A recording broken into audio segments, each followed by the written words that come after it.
A gente ficou muito feliz pelo convite da Abrap, né? Para nós é sempre uma satisfação estar falando do assunto, atendimento e relacionamento com clientes.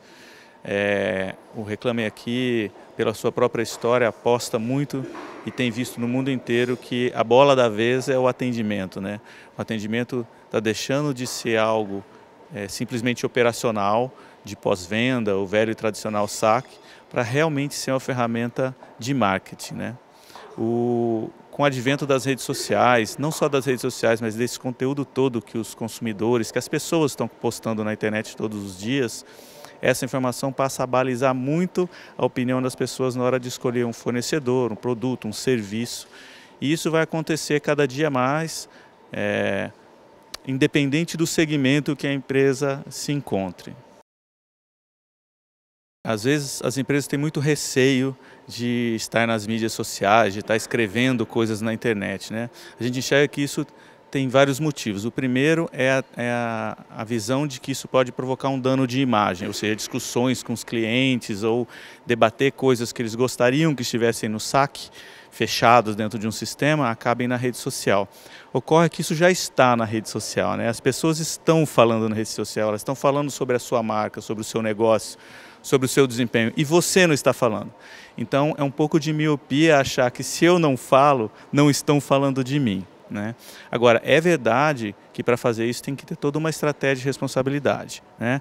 A gente enxerga que a primeira estratégia é escolher as pessoas certas, é investir no elemento humano. Relação com o cliente é relação entre pessoas, né? O cliente enxerga na marca uma persona, uma pessoa, e as pessoas que atendem, que fazem esse contato com os clientes, elas têm que vestir essa persona, elas têm que atuar segundo uma persona. Então isso exige planejamento, que envolve pessoas, processos, mas exige fundamentalmente uma mudança de cultura.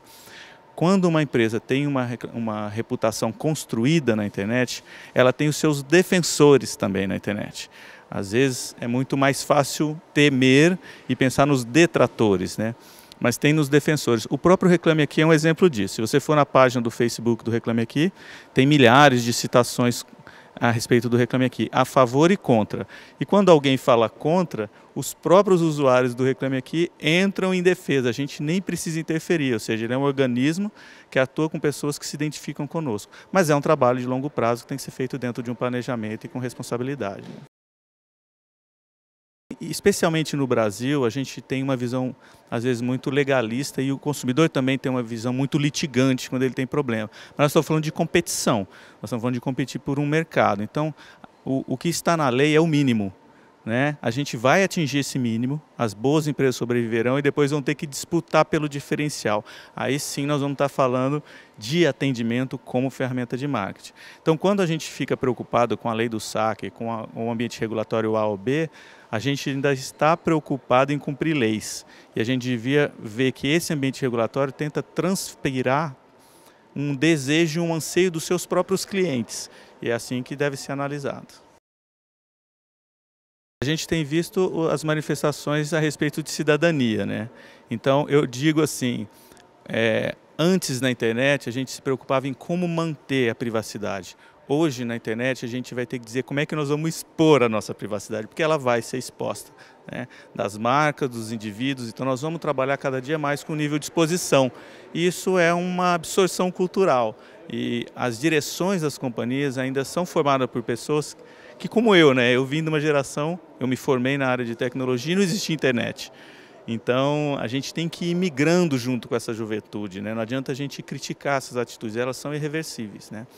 Uma das coisas que eu citei durante a palestra é um estudo americano que mostra que até 2020, 50 bilhões de dispositivos vão estar conectados na internet. Então, as fechaduras das casas vão estar na internet, os carros vão estar na internet, os alarmes vão estar na internet.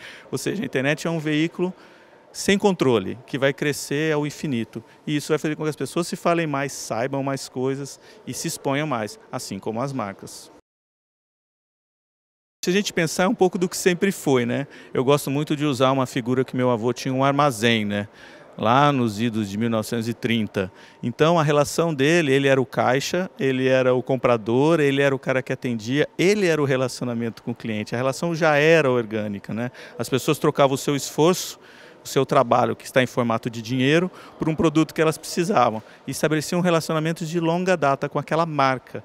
E com o passar do tempo e o crescimento disso, o crescimento do próprio mundo e das relações comerciais, isso foi se transformando em estruturas rígidas e frias, e processos, etc. Então nós realmente estamos voltando para um tempo das pessoas, né?